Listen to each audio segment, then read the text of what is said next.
आज से लगभग 30 साल पहले यूएस के दो साइंटिस्ट ने एक ऐसा प्रोडक्ट ढूंढा जो लोगों के घाव को जल्दी हील कर सकते थे और वो उस प्रोडक्ट को पेटेंट कराना चाहते थे, लेकिन इंडिया ने ऐसा नहीं होने दिया। पता है क्यों? तो 1995 में यूएस पेटेंट ऑफिस ने दो इंडियन ओरिजिनल रिसर्चर्स को हल्दी की एंटीसेप्टिक प्रॉपर्टी एक्सप्लोर करने के लिए पेटेंट देने का सोचा। मतलब एक ऐसी इंफॉर्मेशन जो हर इंडियन घर में सदियों से पता है, वो अचानक से किसी की इन्वेंशन बन जाती है।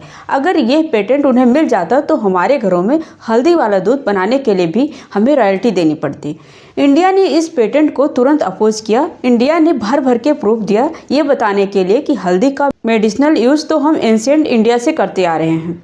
अब इस पॉइंट पे एक इम्पॉर्टेंट चीज़ समझते हैं कि ट्रेडिशनल नॉलेज और पेटेंट के बीच में क्या डिफरेंस होता है। तो ट्रेडिशनल नॉलेज एक कम्युनिटी की वो इन्फॉर्मेशन होती है जो उनके पास जनरेशन से पास होती आ रही है और जो उनके लोकल इन्वायरमेंट और हिस्ट्री में डीपली होती है।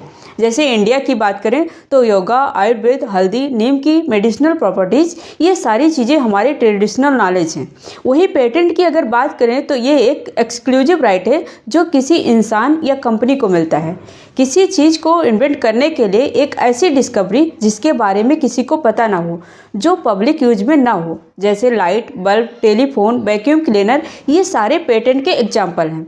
अब जब किसी कम्युनिटी की ट्रेडिशनल नॉलेज को चुरा कर इन्वेंशन लेवल किया जाता है तो उसे बायोपायरेसी कहते हैं, जिसके काफ़ी सारे एग्जाम्पल हैं। तो इसका मतलब क्या हुआ कि अगर किसी इन्फॉर्मेशन के बारे में पहले से पता है, जैसे इस केस में हल्दी की बाउंड हीलिंग प्रॉपर्टीज़ के बारे में, तो उसे हम प्रायर आर्ट कहेंगे और प्रायर आर्ट को पेटेंट नहीं मिलता। जैसे इस केस में भी पेटेंट रिवोक कर दिया गया था। लेकिन इस केस में इंडिया ने एक बहुत इंपॉर्टेंट सबक सिखाया। हमें अपनी हेरिटेज को, ट्रेडिशनल नॉलेज को सिर्फ मुजबानी याद नहीं रखना है, बल्कि उसे अच्छे से लिखकर डिजिटली स्टोर करना बहुत ज़रूरी है।